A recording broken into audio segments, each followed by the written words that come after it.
Coucou YouTube, j'espère que tu vas bien, ici Kazoo Gaming. Aujourd'hui nous nous retrouvons pour parler de la nouvelle mise à jour de Zelda Zone Zero, la version 1.7. Donc il faut savoir que je suis extrêmement hype donc concernant cette mise à jour et j'espère que toi aussi. Donc du coup, avant de commencer, n'hésite pas à t'abonner à la chaîne, à mettre un like et à activer la cloche de notification pour être au courant des prochaines vidéos. Ça me fait extrêmement plaisir et ces actions donc permettent tout simplement de référencer la vidéo. N'hésite pas à me dire ce que tu en penses dans l'espace commentaire. Donc on va voir le contenu que nous attend de cette 1.7 en termes d'événements, en termes de kits de nouveaux personnages, ainsi que en termes d'histoire. Et sur ce, on perd pas plus de temps, c'est parti. Aussi, avant de commencer cette vidéo, donc petite annonce, parce que en fait, donc tu sais, moi je fais des lives sur Twitch et sur Twitter. Les liens sont en description, mais je vais commencer à en faire évidemment sur YouTube.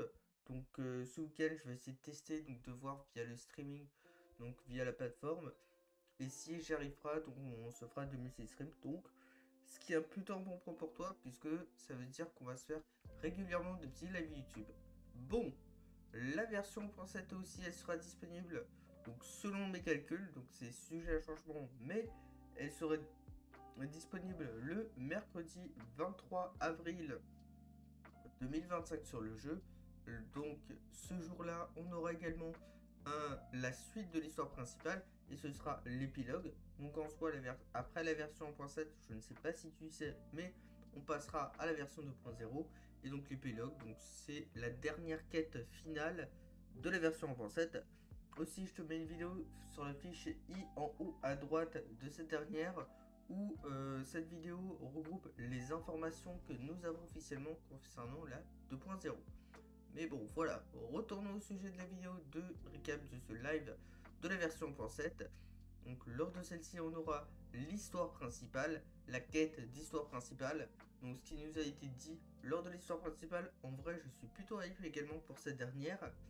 Parce qu'en fait, donc le maire, donc il nous a, donc en gros dans le contexte, en gros ce qui va se passer, c'est que le maire donc nous a demandé, de faire équipe avec les oiseaux moqueurs. On se rendra également directement vers donc la base donc de l'ennemi et aussi donc, lors de celle-ci, c'est plutôt intéressant puisque lors de la quête actuelle de la 1.6, on a pu voir un petit peu de la story sur Hugo, donc sur Hugo Vlad.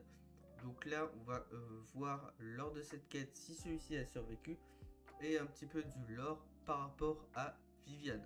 Donc ça, vraiment, ça va être plutôt intéressant et je suis surtout hype puisque on a vu donc à un moment donné qu'il va y avoir l'apparition de Yishuan. Donc ça, c'est très bien puisque Universe nous tease concernant la 2.0. Et ça, c'est très très cool. Et j'adore quand Hoyoverse font ça. Donc là, voilà. Donc c'est à peu près tout ce qu'on peut dire. Donc par rapport à la quête d'histoire. Aussi, on va avoir des trailers sur Viviane ainsi que sur Hugo. Donc n'hésite pas à vérifier que tu as, encore une fois, que tu as bien coché la cloche de notification. Puisque je ferai une vidéo par rapport à ceci. Et maintenant, on va pouvoir un petit peu parler de Viviane. Viviane donc sera un nouveau personnage donc de rang S, un personnage donc éthérique, donc de l'élément éther, et un personnage de la classe de spécialisation d'annuaire. Donc ça, cet élément, c'est plutôt intéressant puisque l'anomalie, l'objectif, ça va être d'appliquer donc des malus, et aussi peut-être que Viviane donc va amener le comeback des teams Anomalie, et donc ça, ce sera plutôt intéressant. Donc, qu'est-ce que va faire Viviane? Eh bien en fait, Viviane donc, va entrer en posture, donc elle va entrer en posture d'aristocrate, donc elle va enchaîner les ennemis. Après donc elle va pouvoir entrer donc dans cette posture et, donc si cette dernière lance à nouveau une attaque normale, elle va récupérer donc des plumes virevoltantes. Voilà. Et donc après avoir récupéré ces plumes virevoltantes, elle va pouvoir entrer en posture de parure flottante. Quand elle a suffisamment d'énergie, tu peux lancer donc ton attaque spéciale X pour envoyer une puissante attaque contre l'ennemi, de faire des dégâts et restaurer des plumes virevoltantes. Après l'utilisation de la compétence, tu vas entrer en posture donc de parure flottante. ce qui va permettre donc que quand qu'elle va s'élever dans les airs et quand elle va être dans les airs, elle va pouvoir faire des attaques contre les ennemis, ce qui nous rappelle un petit peu donc Mizuki de Genshin Impact, parce qu'en soi c'est comme elle va pouvoir flotter dans les airs et attaquer les ennemis, mais contrairement à Mizuki, ce personnage sera, je pense, beaucoup plus intéressant puisque c'est l'arrivée des dots sur le jeu. On verra un petit peu plus tard. Voilà. Aussi, donc en posture parure flottante, Viviane peut attaquer donc depuis les airs les ennemis et des attaques. Donc cette attaque, donc en mode parure flottante, donc va consommer ces fameuses plumes virevoltantes. Et donc du coup, ça va te permettre d'obtenir des plumes protectrices. Donc en même temps que tu attaques les ennemis. Ensuite, quand un autre personnage de l'équipe utilise une attaque spéciale X donc contre un ennemi, donc Viviane va consommer des plumes protectrices et donc va lancer une attaque de plumes florissantes. Donc cet effet peut être déclenché même si Viviane est en réserve. Donc quand elle est en réserve, ça veut dire que le personnage n'est pas déployé. Donc en soi, le personnage c'est assez simple parce que en soi dans ses rotations, voilà. Donc dans ces rotations, c'est en mode tu la déploies au début du terrain, tu entres en posture donc de parure flottante et après donc en termes des rotations, donc c'est assez simple, tu vas vouloir déclencher l'ultime. Voilà. Donc tu vas devoir déclencher l'ultime comme d'habitude si tu as 3000 décibels et voilà. Donc elle va pouvoir flotter et attaquer les ennemis et faire donc des coups finaux donc sur ces derniers. Aussi évidemment, donc comme d'habitude, il y aura demain donc la vidéo qui choisir donc concernant la version en pensette. Donc comme ça tu sauras si ce personnage est intéressant ou pas. Donc ça ce qui est plutôt cool. Et aussi ce que je t'ai pas dit, c'est que tu as également un noyau un passif principal qui va te permettre que quand tu as un personnage éther ou un personnage de la voie de l'anomalie, quand celui-ci donc fait une anomalie d'attribut contre un ennemi, ben en soi Viviane va permettre de faire des dégâts sur la durée éthérique et aussi elle va permettre d'augmenter les dégâts éthériques de corruption ainsi que les dégâts donc de dysfonctionnement. Donc je pense que c'est un personnage qui va être très très fort donc pour les teams Anomalie. Je pense qu'elle va pouvoir être pas mal avec Yanagi. Voilà. Ensuite on a également son cher acolyte Hugo qui sera un personnage lui aussi de rang S et un personnage attaquant et glace. En gros Hugo lui c'est assez simple. Donc il va pouvoir faire des dégâts et enchaîner les ennemis avec son attaque et avec sa faux. Et en soi le truc c'est que quand il entre sur le terrain, tu vas vouloir étourdir les ennemis. Et donc quand tu étourdis les ennemis, donc tu vas donc pouvoir passer sur un autre support. Et en fait en gros, lui donc c'est simple. Donc en gros, donc pour faire simple, Hugo, tu vas vouloir donc utiliser donc un personnage donc, de type confusion pour étourdir des ennemis. Après donc il va entrer dans une posture qui va permettre donc de faire énormément de dégâts. Donc ça c'est trop cool pour Hugo. Donc un nouveau personnage. Après peut-être que on va voir s'il va être encore plus le power creep d'Hélène. Et voilà. Et aussi donc si tu as un autre personnage du même type qu'Hugo ou un personnage de confusion, il va permettre donc d'augmenter ses dégâts additionnels. Voilà. Donc la rotation une fois au combat en soi c'est simple. Donc tu vas utiliser un autre agent donc, pour étourdir la cible. Donc pour faire entrer Hugo, il utilise son attaque spéciale X. Donc pour entrer, donc comme je t'ai dit, dans cette fameuse posture qui s'appelle le somme final, qui va permettre d'améliorer les dégâts qu'Hugo va faire avec sa faux. Et avec suffisamment de décibels, vouloir déclencher l'ultime pour lancer sa faute tournoyante et attaquer donc les différentes cibles ennemies. Donc grâce à l'ultime de Hugo Vlad. Ensuite, donc on aura évidemment leur moteur rempli respectif avec l'envol de l'oiseau des rêves pour Viviane ainsi que les 1000 facettes du soleil déchu pour Hugo Vlad. On aura également, on a le retour de deux bambous, Robin, donc qui sera le bambou qui sera le bambou de la faction des oiseaux moqueurs. Donc en soi, lui, c'est très simple. Donc en combat, tu vas vouloir donc utiliser des cartes. Et donc si tu as un des personnages de la faction donc des oiseaux moqueurs, tu vas pouvoir utiliser des cartes en fonction de la spécialisation donc, du personnage. Donc ça c'est très cool. Donc ce sera le nouveau personnage de rang S qui sera donc dans la bannière de Bambou à invoquer avec tes boupons. Et avec lui tu auras Trimabou. Trimabou sera un personnage donc de rang A qui sera offert donc lors de l'événement principal de la version 1.7. Donc c'est-à-dire que tu pourras avoir lui ainsi que les superpositions. Ça c'est plutôt cool puisque comme ça tu l'auras certainement, c'est sûr. Et comme ça voilà, il n'y aura pas de souci pour invoquer Robin. Maintenant passons aux bannières. En termes des bannières, on aura, bon comme ça nous avait été annoncé lors du Street Marketing, en P1 Viviane qui sera de retour avec Jane. Bon, c'est assez logique vu que Viviane marche autour des teams Anomaly. À voir donc si Jane reviendra sur le devant de la scène grâce à elle. On aura également l'arme de signature de Jane qui sera disponible. Et en termes d'autres personnages de rang A, donc on a eu un post un petit peu plus tard, mais ça nous a pas été annoncé lors du live. Mais donc on a les rangs A officiels qui sont donc Piper ainsi que Seth. On aura en termes d'armes l'arme de Jane ainsi que l'arme de Viviane. Et on aura donc le moteur rempli de Seth ainsi que le moteur rempli de Lucie.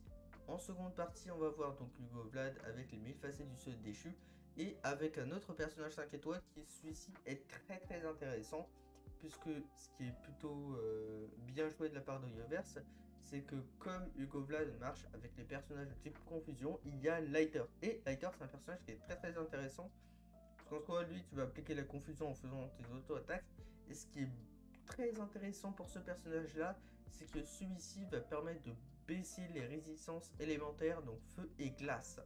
Donc il reviendra avec son moteur rempli laurier flamboyant. Tu auras en termes de 4 étoiles, donc Shukaku et Anton, ainsi que leurs moteurs remplis respectifs. Donc en termes, donc pour conclure en termes de bannière de personnages, je trouve que c'est pas la folie sur les deux bannières. Mais ce qui est plutôt pas mal, c'est que tu as Lighter qui est très intéressant. Et comme lui, c'est un personnage de confusion, il va pouvoir être dans énormément de teams, ce qui est plutôt pas mal. Après aussi, on aura en termes d'event, l'event nouveau programme. Bon, c'est comme d'habitude, comme ça tu vas pouvoir te récupérer donc 10 bandes maîtresses chiffrées, donc une multi gratuite. Tu auras également l'événement et la tombée du ciel, donc un autre bonus de connexion de 7 jours pour récupérer 10 poupons gratuits. Donc ça c'est très cool. Ensuite, on aura en termes d'autres événements les pensées florales. En soi, donc tu vas customiser des fleurs en fonction des demandes des clients. Et donc tu vas pouvoir récupérer un accordeur. Donc, tu sais, pour déterminer la main stat de tes disques de poussée. Aussi des polychromes. Aussi, ça nous avait été montré lors du live que potentiellement on aurait accès à des niveaux pour augmenter le niveau d'interneux. Tu sais, ton niveau de progression. Et donc des superpositions donc par rapport au bambou offert. On aura le retour tant attendu de la grande aventure de Marcel, donc qui sera disponible. Donc en soi c'est un événement de type Fall Guys avec le bambou où il faut essayer de faire donc le parcours en entier et essayer d'être au podium. Et en soi donc plus tu seras classé lors de cet événement, plus tu auras des récompenses, notamment en titre, des polychromes ainsi que des puces tactiques disponibles. On aura l'événement dégustation de saveurs, livraison dans toute la ville. On pourra avoir des poupons gratuits, matériaux d'amélioration de personnages et d'armes, ainsi que polychrome. Bon, ça c'est un petit peu pareil que l'événement précédent, donc Pensée Flora, mais sauf que c'est pour la cuisine. En gros, il y a des clients qui vont être là, qui vont demander des plats, et il va falloir les faire. C'est tout simplement ça. Tu auras un autre événement prise de vue printanière, donc qui sera un event de type photo, où il faudra prendre des photos et on va pouvoir voir donc un thème lors de l'événement polychrome, boupon et matériaux pour augmenter tes personnages de l'élément glace. Aussi, je l'ai pas dit, mais cela va de soi puisque comme on va avoir deux nouveaux personnages. Ces deux nouveaux personnages qui sont donc qui vont être Hugo Vlad et Viviane. Donc du coup, on aura leur avatar in-game, donc le fond d'écran de ces personnages là, donc le fond d'écran animé de ces derniers. Et également, on pourra passer des moments privilégiés avec eux. Ensuite, donc revenons côté événement, on aura l'événement de l'autre côté du miroir. Il faudra, c'est un event qu'on a encore une fois déjà eu et il faut prendre en gros les meilleures décisions lors de celui-ci. Ensuite, on a aussi un code d'échange Mockingbirds. Donc le code d'échange s'affiche à l'écran et donc de toute façon du coup cette vidéo elle a été enregistrée donc le 11 avril et elle sera postée donc le 12 avril au matin et donc du coup pendant la journée du 12 avril mais avant que le code expire. Ce code te permet de récupérer 300 polychromes et donc du coup il expire donc le jour où tu regarderas la vidéo à minuit. Ensuite, donc par rapport aux événements, j'ai un petit peu tout dit. Donc on a aussi le double drop des simulations de combat, donc tu sais, plus tactique et matériaux d'amélioration de personnages et d'armes. Donc comme ça tu pourras avoir double récompense qui est toujours cool. On a également ça pour, c'est également faisable, enfin on a également la même chose pour les disques de poussée. Donc ça qui est très très bien, parce qu'en soi les disques de poussée c'est un petit peu comme les reliques d'Ankh-Sarel et les artefacts du personnage, c'est pour et les artefacts, donc c'est pour augmenter les capacités de ton personnage. Ensuite on va voir des optimisations donc qui seront disponibles sur le jeu. En termes d'optimisation, c'est que désormais en soi quand tu équipes des disques de poussée, ils seront considérés comme rejetés en soi comme, ouais, comme rejeté. Donc c'est pas de bon set donc sur ton disque. C'est pas de bonne stat. Et pour annuler cet état, donc va falloir les verrouiller. Et aussi une autre extrêmement bonne optimisation, c'est que en soi, donc c'est une optimisation par rapport à la chasse aux infâmes. C'est qu'en soi, quand tu fais ta chasse aux infâmes, ton farm tes boss hebdomadaires, donc en fait, à un moment donné, tu as un mode sans récompense. Et en fait, auparavant, c'était un petit peu enquiquinant puisqu'il fallait revenir dans l'écran précédent pour activer cette fonctionnalité. Et à partir de la 1.7, ce qui va changer avec cette fonctionnalité, c'est que quand tu vas toujours être dans le même écran et tu vas pouvoir aller au mode sans récompense. Ça, c'est toujours cool. Aussi, ce qu'ils ont précisé lors du live, bon, je leur dis quand même, mais pour moi, ça sert un petit peu à rien, c'est que lors de la version 1.7, bon, il y aura les modes défense de Shiyu ainsi que donc les sauts mortels qui sont mis à jour périodiquement, pour un petit peu comme d'habitude. Et voilà, voilà, donc j'ai tout récapitulé ce qu'il y a lors du live. N'hésite pas à me dire en commentaire qui toi tu veux invoquer. Aussi comme dernière news, on a évidemment la collab avec Xbox. Donc il y a déjà eu un live, donc je vais essayer de voir s'il y a d'autres news complémentaires intéressantes. Et si c'est le cas, je te ferai une vidéo. Du coup, n'hésite pas à me dire dans l'espace commentaire sur qui toi tu veux invoquer. Moi, c'est totalement sur Vivienne parce que j'adore trop le personnage. Elle m'a trop fait rire lors du live. C'était une dinguerie. Donc, n'hésite pas à me dire également si tu es content de cette mise à jour là. En soi, c'est une mise à jour plutôt rapide et une mise à jour un petit peu vide. Mais voilà. N'hésite pas à mettre ton avis dans l'espace commentaire. Moi, je suis trop hype pour le mode histoire et pour Viviane évidemment. Donc, on se l'invoquera en vidéo et j'espère avoir un petit peu de chance sur cette dernière. Après, si jamais je rate les 50-50 pour cette dernière, vu que je pense que je serai en garantie pour l'état, c'est pas trop grave. Donc voilà. Merci d'avoir regardé cette vidéo et sur ce YouTube, on se retrouve pour de prochaines vidéos. Allez, ciao, bye.